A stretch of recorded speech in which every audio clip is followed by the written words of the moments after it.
సిరిసిల్ల జిల్లా రాయకల్ మండలం రామాజీపేట్ గ్రామం నుండి వీరాపూర్ రోడ్డు గతంలో వరద ఉద్రిక్తతకు డ్యామేజ్ కావడంతో ఇటీవల కాలంలో ఎమ్మెల్సీ జీవన్ రెడ్డి రోడ్డు మరమ్మతుల పనులు ప్రారంభించాలని అధికారులకు తెలపడంతో రోడ్డు మరమ్మతుల పనులు ప్రారంభం కావడంతో ఎమ్మెల్సీ మరమ్మతుల పనులను పరిశీలించారు. ఈ కార్యక్రమంలో అధికారులు, ప్రజాప్రతినిధులు, కాంగ్రెస్ నాయకులు, కార్యకర్తలు తదితరులు పాల్గొన్నారు.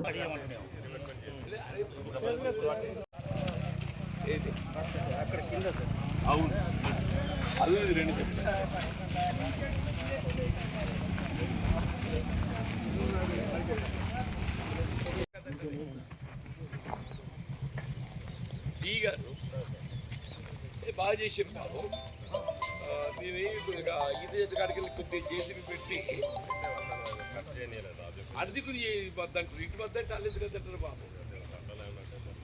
ఏది పట్టాలండి? కాదు కాదు కాదు పట్ట కాదు, కట్టలేనా తీసుడే పట్ట కాదు బాబు. పెట్టాలి.